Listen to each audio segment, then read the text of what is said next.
my name is Mina Marhome. I am the Chief Wellbeing Officer for Athletes for Hope. Athletes for Hope is an organization that, for the past 20 years, has been at the intersection of sports, philanthropy, and community service. And I oversee our mental health programming, and I get to work alongside you lovely people whenever we collaborate on wonderful initiatives like this. So why don't we go to Matt? I'm Matt Michigan. I am the Deputy Director of the Johnson Depression Center with the University of Colorado School of Medicine, and also one of the founders of the Coalition of Athletic Communities for Mental Health. Thank you, Matt. Daphne? Hi, I'm Daphne Faldy, and I work with Matt, helping to organize our conference, which I thoroughly enjoy and have had the opportunity of meeting all of these wonderful people. I am also the co-founder of Athletes Better Together, which is an athlete community where we have mentors supporting younger athletes and building a community so that no athlete is on this journey alone. Love it. Thank you. Lucia? Hi, everyone. I'm Lucia. I lead the athlete program for the Kevin Love Fund. I'm also a former collegiate athlete, and the Kevin Love Fund is a free mental health program for students and student athletes all over the world. So we work in 25 different countries, almost every state in the United States, and we bring free mental health programming for students all around the world. I'm just excited to be here with you all. Amazing. Thank you. Bridget? Hi, I'm Bridget Schultz, and I am the co-founder of the Sarah Shulze Foundation. I started this foundation with my husband, Scott, 4 years ago when we lost our daughter to suicide. She was a college student athlete. And so we have created this foundation in her name to advocate for student athletes and help promote mental wellness and suicide prevention. Excellent. Thank you, Bridget. Mac? My name is Mac. I'm an event specialist for Morgan's Message, which is a student athlete nonprofit dedicated to honoring the life of Morgan Rogers and supporting mental health. Awesome. Thank you so much, Mac. Lindsay? Hi everyone, I'm Lindsay. I am the marketing and communications manager here at Morgan's Message. I am also a former Division I lacrosse player, Division I lacrosse coach, and professional lacrosse player as well. So I've worked with student athletes, was a student athlete, worked with them. And at Morgan's Message, I run all of our social media accounts along with our marketing efforts and any collaborations that we do with professional sports teams. Love it. Thank you. Suzanne, we're just doing some general intros, as you can imagine. So we'd love to get an introduction for you. Yes, apologies for my delay. Hi, everyone. I'm Suzanne Potts, and I'm in Austin, Texas. I've been working in this space since at least 2019 through various teams and really excited to be here. I'm assistant professor of instruction at the University of Texas here in Austin, and I am part of the Alliance of Social Workers in Sports, and I've had the pleasure of working with Matt and Daphne this year on the Coach Conference. So glad to see you all. Amazing. And Kim, only if it's safe while you're driving to say hello, but feel free if you want to. It is. I'm passing a big rig. Yep. Thanks, Doc. Kim Hilinski. I'm driving from Phoenix, Arizona to stopping in Palm Springs and then driving to Newport Beach for my first of the month mental health marathon. I run 3 in the month of May, all for Tyler and all to raise mental health awareness. We lost our sweet boy, who was also a collegiate athlete, a quarterback at Washington State University in 2018. We had no idea that he was struggling. And so what we do with Hilinski's Hope is we travel around the country. We were just at USC Trojans, meeting with their football team, sharing what we call a Tyler Talk, Tyler's story and our journey. And I'm grateful to be a part of all of these groups. And I will see you all on May 13th. Awesome. Thank you so much, Kim. And before we dive into questions and stuff, I just just taking a moment to appreciate the incredible impact that everyone in these Brady Bunch boxes has had. It's just sort of around the country. It's been really inspiring to get to know you all sort of on a personal level and to see the really profound work in the athlete mental health space. So this is I'm already pretty pumped and inspired just hearing the intro, so let alone the conversation. So thank you for taking the time to have this discussion. So first, a little bit of setting the stage maybe for folks who are going to tune in on this. I wanted us to each maybe chime in a little bit in terms of the big picture, the landscape in sort of the athlete mental health escape. What have you seen to be a change? What has shifted? What has grown? Is there anything that stuck out to you that has made you excited or interested or saying, wow, you know what, this is very different from where it was a few years ago, looking at sort of the 10,000 feet level of the athlete mental health universe? Feel free to unmute. I'd love to jump in if I could. I feel like since I've been in this space and working amongst all these wonderful people, the intention I feel like has gotten really clearer for people. I feel like the communication has gotten stronger. The opportunities for activations within our respective networks is something that has been really clarified for me. Like kind of everyone sticking with what they do perhaps, and that's mission focused for them, but also collaboratively how we can all work together. So things like research, for example, or advocacy, and pairing those two with more intention, I feel like is starting to come into focus. I would also say, kind of from the perspective of a former athlete, I was the same age, well, I am the same age as Morgan. We were both playing at the Division I level at the same time, and there was no talk about mental health whatsoever when we were in college. And then graduating and coaching athletes, I feel like just the conversation period around mental health has been the biggest change over the last 5 or 6 years. I continue to coach a high school lacrosse team, and even it's going younger and younger and younger. And I think parents are really buying into it as well. And so it's just kind of from that broad perspective of kind of what's changed, the stigma really is dying down around mental health and talking about it. And so from that perspective, that's the biggest change that I've seen. Obviously there are so many more clinical changes and, business oriented changes, but I think just straightforward period, the conversations around it is a lot less stigmatized than it had been 5 or 6 years ago. Yeah, I would piggyback on that. I mean, I really, really strongly feel that when Kevin Love opened up about his panic attack, that was a professional athlete being open and vulnerable. And I feel that he opened the door for all level of athletes to not try and hide it and have it as a weakness, but to be vulnerable, to be open, and to talk about it. And it's something that I have shared, that I feel like with Kevin making that very bold and honest moment public, to me, that's what changed the landscape. And it makes me really proud that all levels of athletes are being more open and talking about it instead of hiding it as a fault or a weakness.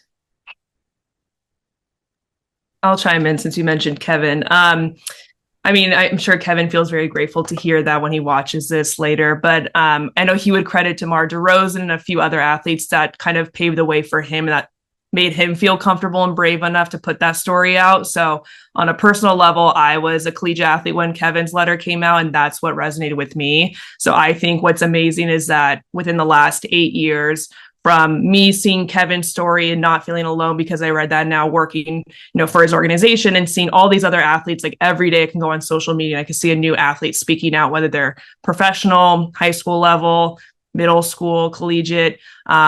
It's the conversation, like Lindsay said as well, it's amazing that so many athletes feel so much more comfortable now speaking about it. And I think the second part of it that we're really trying to get is coaches and athletics, staff to buy in as well, which in our work, we see that moving in a positive way as well. So I think it's just really cool to see how much of a difference everyone in this room right now, plus everyone else out there in the world doing this work, has really moved the needle within 8 years, which I think is pretty incredible.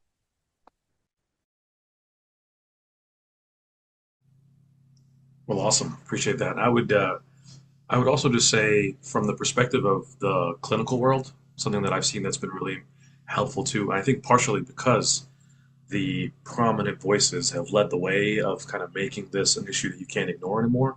It's been really pleasantly surprising to see how the medical world, the general population, but especially in terms of like research, education, publications, mental health is at the forefront, and then especially athlete mental health is getting more funding, more opportunities. Many of us are going to be meeting in 2 days, right, in Texas to share some of that collaboration clinically. So I've really enjoyed how in the past year or past couple of years, back in my day, when I was first going into psychiatry, mental health was not, where it is now. So it's been incredible to see that we really are having a moment that we want to continue to use that momentum forward. So part of maybe that momentum, we were all, collaborating around the COACmH conference, which was incredible, and Athlete Mental Health Week, which was amazing. I wanted to maybe just share and get some thoughts from you all, since there were so many great presentations at the conference and great panels and fireside chats at Athlete Mental Health Week. Some highlights from you, just kind of what stood out to you personally, what stood out to you organizationally, in case somebody missed it, in case somebody was wrapped up in your newsfeed on TikTok and this is their only chance to hear of the conference or Athlete Mental Health Week. Maybe share with us some of your highlights. I think for me, one of the biggest things that I took away from the conference, I was lucky to be able to attend both the past 2 years, is creating a safe space to have these conversations. And that's exactly what the conference is doing. And it's bringing together these like-minded people who are passionate about mental health and allowing us to collaborate, meet each other in person, and learn from one another. And I think that is making such a big impact. I would add to that also that the workshops that were offered this year were so targeted to such specific issues that athletes and coaches go through. And there's such opportunity by attending the conference to learn about all the research that's out there or programs that are working. And I think that was one of the most valuable things that I took away this.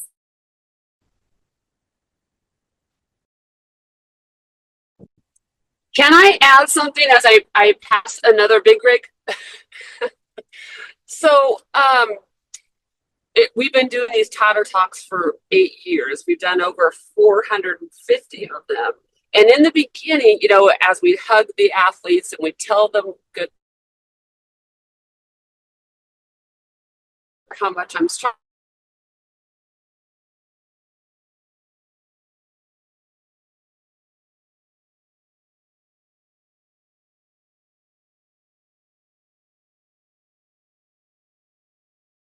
will always be one of my, Nick Saban too at Alabama, one of my favorite coaches, right? And she stood up in our luncheon meeting with the coaches, and she, who Patty Gasso is. She's what, 4 or 5, multi-championship teams. And she said, how can I do more to support our players? And just being with, head coach Lincoln Riley with the Trojans, and he's sitting there with all the coaches and all the players. And the buy-in, the coaches' buy-in now is, I am going to have a healthier player, a happier player, a better performing player if we are supporting their mental health. And so that pendulum, that needle has really moved. And I just, sadly, it's Kevin's story, which I remember watching that game. And it's all the work that, that you guys do, because we lost someone special in our lives. So that's my 2 cents, that I'm going to mute myself and pass another big brick. I love that Kim said that as well, because from what I got at the conference is, I think we had so many great sessions, and collectively in all of our different kind of specialties that we work in, everyone I think has come to an agreement that coaches training and like requirements for training every year is so critical and important. And to piggyback off what Kim said, I met with Coach Corey Close from UCLA women's basketball, who just won the championship 2 years ago now. Kevin was doing something at UCLA and we got to talk, and she was saying how mental health is like one of the biggest things that they focus on as a team. And now you see here this year it is won the championship, they're number one in the country. So I think it's really telling that these top coaches know how important mental health is, not only for the well-being of their athletes, but for their success on the field and court too. So I think it's nice to see that there's buy-in from the top coaches, and then our organization seeing how important it is. So hopefully we can continue to kind of fill that gap of offering trainings for coaches and athletic staff to be well-versed in mental health and be able to talk to their athletes about it. But that's what I love about the conference, is that we can bring these coaches into the room and provide that for them.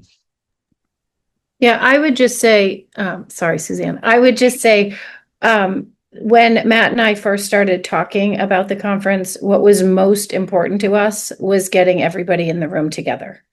And I think for me to see the friendships and the relationships, professional, personal, that have developed over the past 2 years, it's what it's all about, because it's very hard to do this work alone. And so for me, this opportunity, the conference, anytime we have the opportunity to be together, I just feel like it really increases our ability to make a bigger impact. And that's so important. So you'd say we're better together? Is that what you're saying? Is that what you're like? Okay, just thought I heard that. I in the same kind of variation of that, what strikes me as someone who's a social worker and wears my social worker hat with a public health influence is the multidisciplinary approach to all this, because I think we all go back to our respective disciplines and do wondrous things in those areas. But the fact that we're learning from other disciplines and seeing how they approach the same perhaps topic area, I find really valuable. So that's another piece I just wanted to call out. But same, we've got various populations, coaches, parents, athletes, players, and then the multidisciplinary aspect. I guess I'll chime in on that. So, moving beyond, you kind of said at the end there, Suzanne, beyond the multidisciplinary, I think it's a multi-role. For me, I think information doesn't mean anything unless people can use it.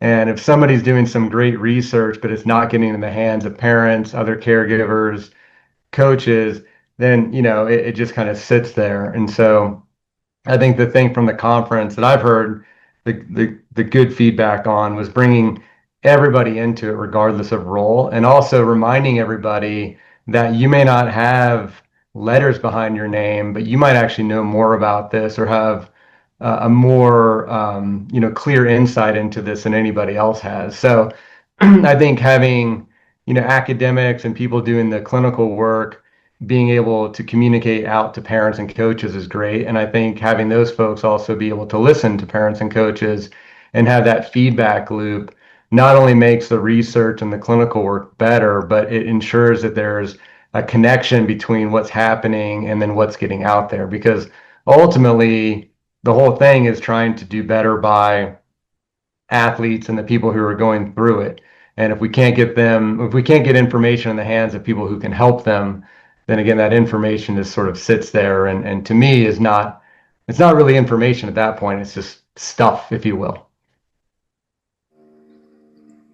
Absolutely. Well said, Matt. More ways for us to make sure that, in the game of mental health, right? This is a team sport, right? And in order for us to really get as many wins as we possibly can, we have to mobilize the entire team, and we have to make sure that it's a full season, right? Like we can have a Super Bowl, which is the conference, and then we can have maybe the playoffs, which is, Athlete Mental Health Week, where that was one of the things that I love too, is that this is over the course of the year now, we're really seeing that these are not one-off conversations. There is this continuous get together in person, activate all around the country in a particular week, then have another opportunity to speak and present and collaborate.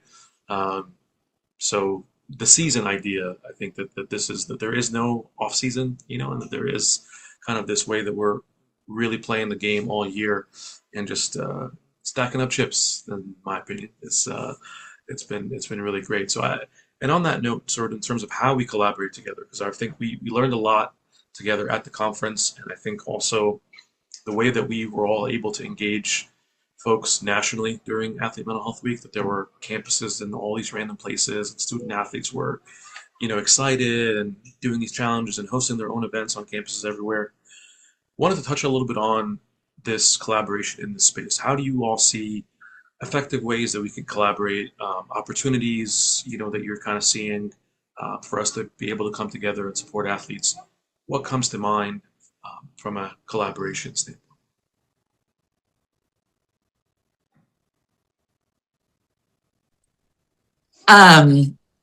I'll say, I think some good examples of collaboration that are coming out of these events are legislation being passed in states around the country. And I can use myself and the Sarah Shulze Foundation as an example that, I met Marcus Alston and his group at the conference 2 years ago. And together, he's been helping people pass legislation around the country, but he's been really helpful for us, our foundation, and in the state of California, helping work. We're working on getting legislation passed to mandate mental health training for all college coaches. So I think that that's just like a perfect example of collaboration that can happen. I totally agree. Last year we got the House Bill 2420 passed in Virginia that requires all college coaches to have mental health training. And I coached at the University of Richmond, so we were a private school. But there are so many public schools in Virginia that are going to benefit from that. Unfortunately, we can't get to the private sector yet, but hopefully soon. Maybe they'll just want to follow suit. But I agree. Those legislative initiatives are, I think, like the biggest collaboration and game changer, especially like there's more power in numbers when, so many people are behind pushing that. And when we got it passed, I plugged into some of my athlete networks and had them speak and, share their stories as to why this was so important. And I think it just kind of goes back to the athletes are getting more of a voice expressing that this is something that's needed. It's something that they can benefit from because they know, okay, what if my sports psychologist that on staff, isn't available. And, now I have my coaches as extra resources, or athletic trainers, or, all of the different people that athletes are around 24/7 when they're not with their families. And they know that there's just an extra added layer of support and someone that has the training, that they can respond to properly. They know what to do. They know those actionable items, I think is, just so important. I'll chime in from the education standpoint. Morgan's Message has been one of our first and major partners for many years, ever since our pilot. And the nice thing is that we merged both of our education programs where we'll train their ambassadors every year in our Kevin Love Fund curriculum so they can use the lessons with their teams.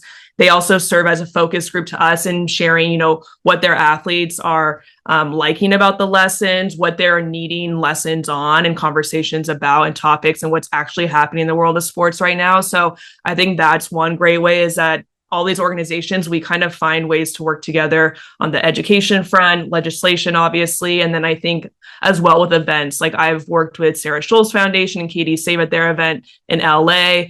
Last year, San Diego Wave, the soccer team, and Katie saved an event. So I was there as well. And it's just beneficial to have all of us bring our own unique, specialties that we can offer to the community. So it's more of a holistic approach. So if one of us really tackles legislation, the other one focuses on education, we can work together and kind of try to approach student athletes and coaches and staff from kind of all angles and give them the support, that they need. So that's what I love about working with this group is we collaborate virtually, in person, and in so many ways outside of even this conference and Athlete Mental Health Week, which is great that it's ongoing.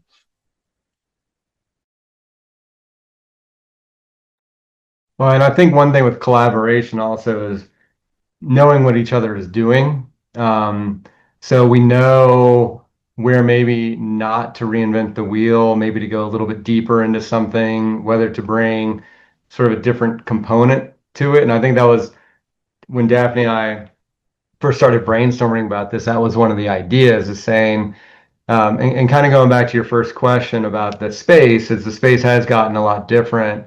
And there's a lot more people in it right now too. And so kind of understanding who all is doing what and this whole idea about whether it's resource rich or resource scarce, but understanding where everybody's coming from and then figuring out together how do we take those next steps, right? And how do we, rather than reinvent a step, how do we then go deeper, which will allow us to get further and further down the road? And that might be, from a training perspective, is saying, okay, we won't do that training, we'll go deeper into this training, right? Or figuring out who's focusing on legislation, who's doing this, and how do you all, come together and work at that angle too. So I think stuff like what we're doing today and just the conference and all the other conferences are happening right now, getting together and really just understanding from the first part is what are we all doing and how can we all find our niches and work together. Can I add something as I pass another big brick? So there, the male perspective is so different when we're on campuses and we meet with all, student athletes, not just the football team. We hear a different story that the women, they come up to us and they're crying and they share their stories. And so what Kevin Love has done is amazing to me. And I don't know if it just goes to what we always believe. Women can share easier. It's, they open their emotions, they open their hearts more. And I just struggle with the notion that we're not doing enough for our male athletes. I'm not gonna lie. Hey, Mom. Hey, everybody. Oh, hey, Ryan. Hi, Mama. That's my son. Yes, it is. Hey, everybody. Okay. I was actually thinking the same thing in a sense. And I think what we're doing kind of, or I'm trying to do at Hilinski's Hope is get with collectives at these schools so we can actually get in front of the student athletes themselves, because I'm just speaking as a student athlete myself and who still struggles, a former student athlete, who struggles still, with my identity in sport and stuff like that. Like I still struggle to open up. And I think it's amazing, obviously, to have these collaborations outside of the schools and everything like that to give these kids the opportunities and to get more people in there. But I think getting in front of them as best as we can, either in legislation or it's ourselves, I think it can go a lot farther because they can't hide away they can't lock themselves in a room and just bottle up their emotions. Speaking from personal experience, like if somebody came and I was struggling and they were talking about something that touched my heart, I think I might open up. And we've experienced that ourselves, and I'm sure you all have experienced that, and it's amazing and beautiful. And I think that's the awesome part that we could do. But collectives are an awesome way, I think, that we could collab maybe together. And I think to your point about letting each other know what we're doing, we could also let each other know what we're doing in a sense of, hey, I had a road bump here. Like, what did you do to get over that road bump kind of, and then help each other in the best way that we can, also while not stepping on toes. And I'll shut up. Sorry. Love you, Mom. I just wanted to echo the male mental health aspect. I'm the mom of 3 boys, and so I have always been very vocal about mental health. And as I've spent more and more time with male athletes, talking to them that are mentors, that are interested in mental health and learning more, so many of them say, I don't have these conversations at home. I don't have these conversations with my teammates. I don't have these conversations with my coach. And so I think the more that we can have Ryan speaking and talking and having other male athletes, obviously Kevin is incredible, but we need to really give an opportunity for these male athletes to continue to be open and talk about their challenges. And so that's just something, Male Mental Health Month, and you start to see the statistics, and it's terrifying. And so that's something that I hope that we can all continue to really collaborate on. Well, and I know we're not like, this isn't something necessarily for May, but going along this whole the male perspective as well, as we are trying, at least, I know others are doing it. We're trying to create more male specific content in ways that men, I mean, at the conference, you heard the guys, especially the guys talking about eating disorders and how they were sent to all the websites they were sent to were pink and had butterflies, and it was called ED, which, it's like, is that eating disorder or erectile dysfunction? You kind of like hear both, right? And for us, it's also just getting in front of men in general, because then you're getting in front of dads as well, right? And so you're also getting in front of people from a different perspective. It may not be the athletes themselves, but it might be dads who can also do different things. Because I'm sure others notice this as well, but when we do community events, I always say it's like 90 women will show up for every 100, and there's like 10 guys, and 5 of those guys are oftentimes just kind of drug along by their wives, and 5 are there actually kind of interested, right? And so we're really focusing on how do we change that focus and get things to like 4 guys, and sort of get guys talking, and not just amongst themselves, but then how do they push it down to younger generations.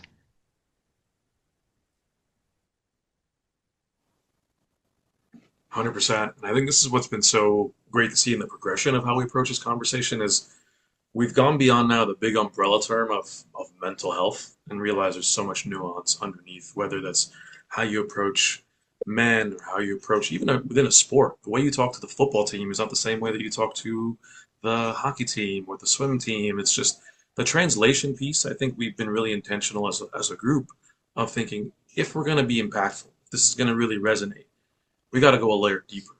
Culture, gender, background, individual experience, because none of those things, as you said in the beginning, like it's just information in the ether until we figure out a way for it to penetrate and be relevant individually. So maybe on that note, as we're thinking about how we're doing these things, because we have a lot of great things coming up for May, that's a big month for all of us, as we're thinking about taking mental health into the community, taking it into the locker room, into the places where we care about the most. What are some of the things that you all are excited about? What are things that you're planning on the horizon that you want to make sure that people know about?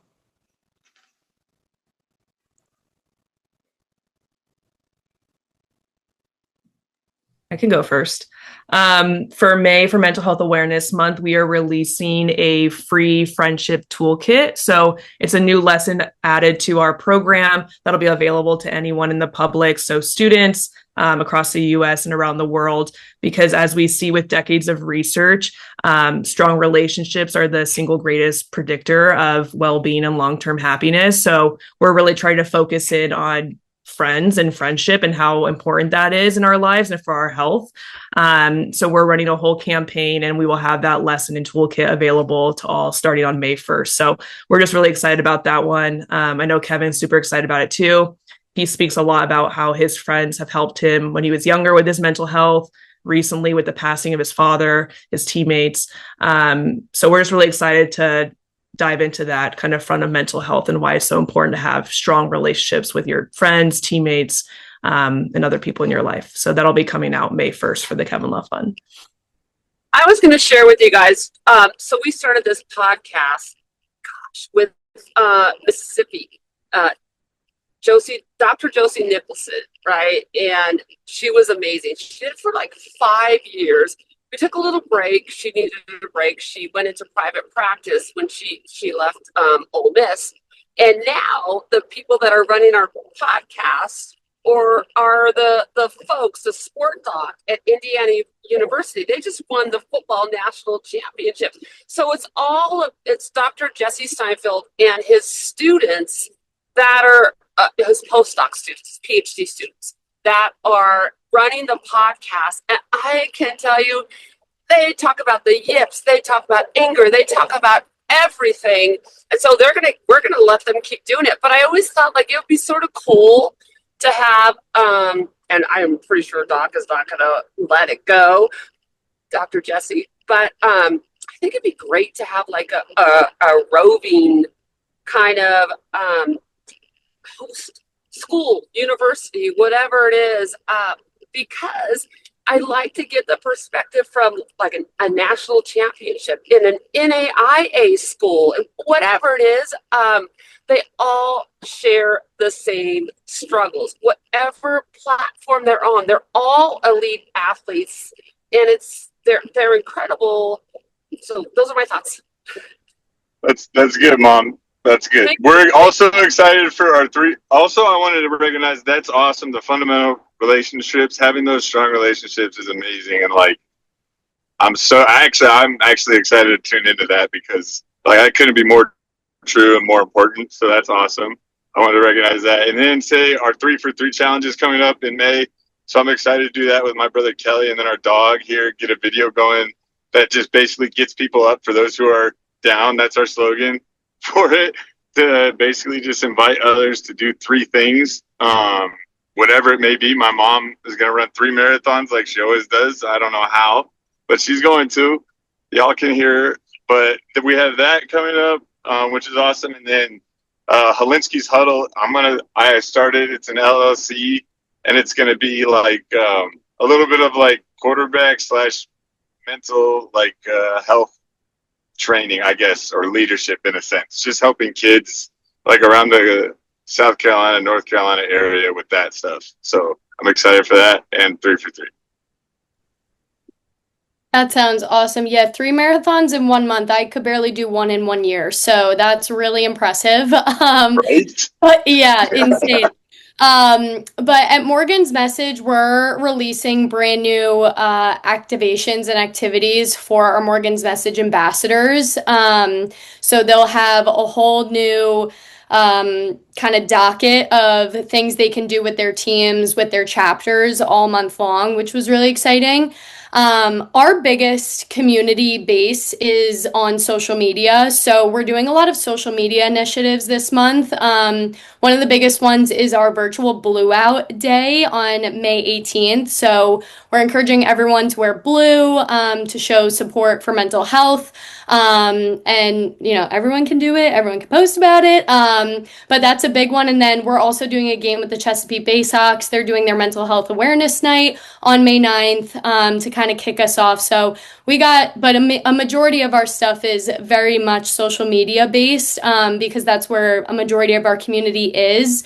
And they're all going to be interactive posts. So really getting that conversation continuing to grow, you know, in the comments. Hopefully they can make new friends, talk about mental health within the comments, and just continuing to spread that awareness, especially in May.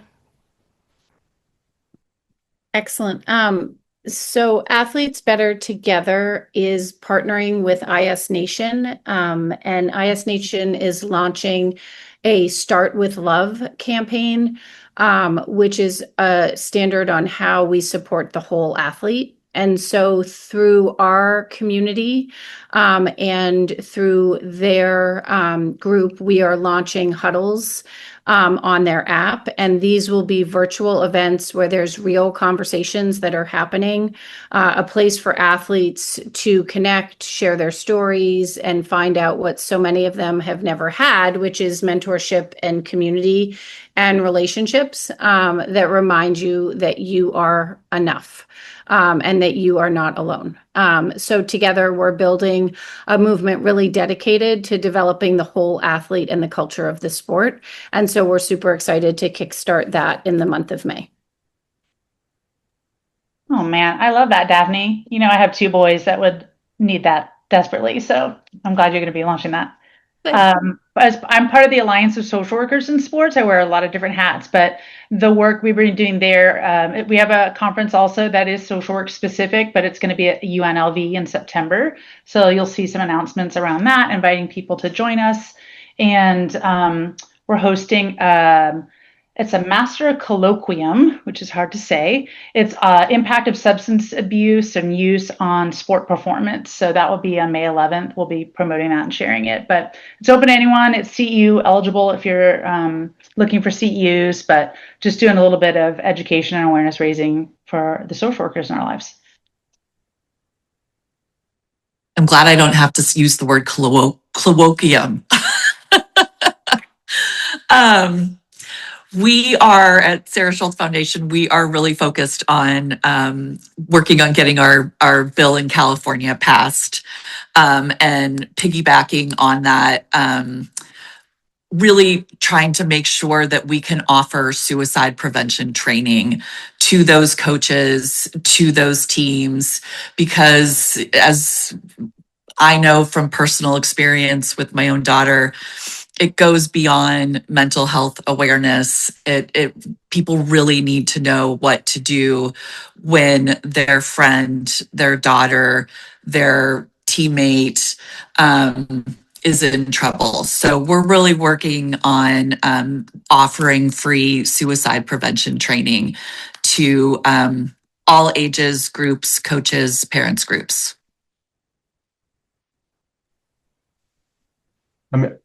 For us, I'd love to say we have a thing in May. We unfortunately don't have a thing in May, but we, a couple initiatives we're continuing to work really hard on. Is one is connecting with some former, especially professional athletes who are at a place where they want to give back, and so some of what we're doing is training them on how to deliver suicide prevention, and then being able to use their networks and go out into their communities with us as sort of their support system, so they can come back to us if they need help with the trainings, if they get asked questions that they're not sure how to respond to, things like that. So we're training athletes who can then go out and really disseminate a lot of that training. We are working on, especially with some of these same athletes, is looking at men-to-men groups and how do we do some activities where we have these athletes speaking to just men in general, right? Because if you think about the idea about identity and transition and all of that, it really runs the gamut across pretty much all age ranges. Anybody who's changing jobs, anybody who's going from, into retirement, anybody who has sort of those changes. That's what a lot of these athletes are focused on right now as well, because a lot of them are no longer athletes. They've been no longer professional athletes, and that's sort of their identity for years. And so I really think they have a place to speak to just anybody about the things that they've gone through and sort of how they've reconciled that and kind of what their next steps are with giving back. And so we're really trying to create some of these partnerships to do that and take the work that we're doing and help get folks who can help us disseminate it. And then the other thing that we do as well is we evaluate everything that we do. And so part of what we try to do is we do write in journals and we do, presentations and stuff, but really look at best practices as well. So, we have our own suicide prevention training. I won't mention the name because I'm not trying to promote it right now, but one of the things I think we can add to the table out there is just best practices, right? So we have our own program, we have a train the trainer, we have master trainers, and so what are some of the best practices that we've run into with dissemination, regardless of what training you're actually utilizing? So I think that's another place we're trying to sort of add to the environment. I'm going to just jump in because Matt, I love the new look. And it works with your background. Wait, so I'm seeing it. So a group that we have to add to our alliance is in MVP, Merging Vets and Players. Do any of you know about that group? So it's former veterans that served in the military and mostly NFL players, and they come together and they do they do calisthenics, or they run, and then I've been to a few of their meetings, And then they sit down and they talk about the mental health. And so much of their identity is tied up to being a vet, and also being an NFL player. So I have a connection at MVP. I love them. They've been on our podcast before too. They have a movie. So I think that would be a good group to add to what we're doing, especially what we're talking about as far as men. Yeah, I mean, and thanks, Kim. I figure I'm gonna go bald at some point, so I'm just like trying to like try different You look good. approaches here. So yeah, no, and and a lot of what we talk about too is the similarities between athlete culture and military and veteran culture, and bringing the two together. And quite honestly, going back to sort of the start of at least the conference is, I came from a DoD background, and saw sort of the proliferation of things in the DoD, and also sort of the confusion that was starting to Your happen. wife too. Yep. Right?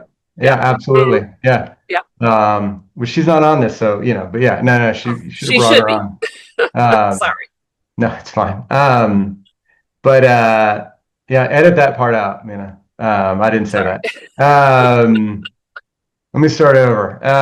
So let me get myself in trouble. Yeah, but looking at the similarities of the culture and even the trajectory that we saw within the veteran and DoD space, and trying to learn from that as well, because there was a lot of proliferation there, and I think we're seeing some of that in athletics too, and so kind of learning across the board from them. I love that. Thank you, Matt. Want to save you from the rest of the comments just in case there's anything else that gets you in trouble. Yeah, I was told this would be edited. That's right. We got you. Don't worry. Post-production will take care of all the things that can get you in trouble. But that was great. And I would just mention on our end, on Athletes for Hope, we're looking at May. We kind of approach things in three ways: the education, storytelling, and community impact. On the education front, we've been really excited. Our athletewellbeing.org has been up and running, and we're adding new evidence-based resources, every week, that we're hoping that athletes can take advantage of whenever they want to learn about everything from stress to sleep to everything in between.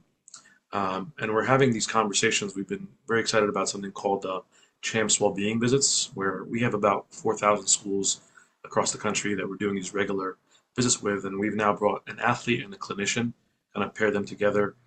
We had some with Gabby Thomas and others, and we're excited about some coming up with Katie Ledecky and some others. And as we were all talking about, right, when a young person hears from an awesome athlete, that sort of gets their attention, then you can have a clinician in the background giving some mental health stuff too. That way they can walk away with the broccoli as well as sort of the main exciting. And so we're going to do some of those visits for our elementary school youth, our high school young people. We have a visit with one of the Chargers this Sunday. All that to say is that I think it's, from all of what we're seeing, we're collectively, in this month in particular, but even beyond, focusing on how we empower clinicians, coaches, parents, athletes themselves, and really changing the landscape for young athletes sort of around the country. So this has been incredible. I've learned a ton. Maybe as we close off, we can do a rapid fire plug. If each of us can just say, where can folks go to learn more about your organization, maybe be a part of what's happening. I'll say athletewellbeing.org or afh.org for us. But let's have a quick round of plug for each organization so we can make sure people stay connected with you. For the Kevin Love, sorry. You got just silent for a minute. For the Kevin Love Fund, you can go to kevinlovefund.org, and then on our social channels, it's at Kevin Love Fund. I think Instagram, LinkedIn, X, and I think that's it. Yeah, maybe Facebook. Amazing. Yeah, we are at morgansmessage.com, and then all of our social media handles are at Morgan's Message.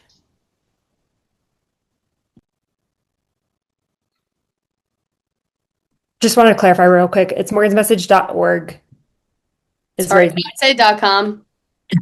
Of course I did. I'm on it every day. Sarah Shulze Foundation can be found at sarahshulzefoundation.org and at Sarah Shulze Foundation on all social media. Athletesbettertogether.com. You can learn more about our community. We have, if athletes want to join our community or if they're younger athletes looking for a mentor, we also do help parents on this journey. And we are on Instagram for Athletes Better Together. I'll do this for my mom so she doesn't mess it up. Okay, our website is hilinskishope.org, and same for all of our social medias. It's just Hilinski's Hope. And I'm running or trying to help run our social media, so definitely follow that with some cool, fun posts. And yeah. Nice. The Alliance of Social Workers in Sports, if you're looking for that information to share with the social workers in your lives, it's the aswis.org. It's on LinkedIn, Instagram, Facebook, all the places you find your favorite social workers. I guess I'll leave. Which, Suzanne, you are our favorite social worker. I was about to say, she's right here. Oh, stop. Wow. Listen here, we've got other social workers. Thank you. That's so sweet. We admittedly aren't great at social media. So you could always Google us at Johnson Depression Center. Sometimes it's also Colorado Depression Center, and then also the Coalition of Athletic Communities for Mental Health. So it'll pop up. We're working on our social media. When you do tag us, right, we'll make sure to amplify. And as we've always done, actually, that we've done some great cross collabs on social, and I just want to just sort of thank everyone for this conversation has been. I think this is inspiring and enlightening for us to be able to know that we're collectively moving the ball forward, and there's a lot of really incredible work happening already on multiple different fronts, and both sort of from the width as well as the depth. Just kind of how we're reaching things. And then even honing in, as we were saying, deeper into areas of focus, subspecialty, and sort of topics as well. So just, I'm very grateful for you personally, for each of you in this space, and for your organizations. I know you're saving lives, every single day. This is incredibly powerful work. So just thank you. Really grateful for your time, and thank you for watching this wherever you may be as you find this recording. And make sure to follow all these wonderful organizations. Thank you so much.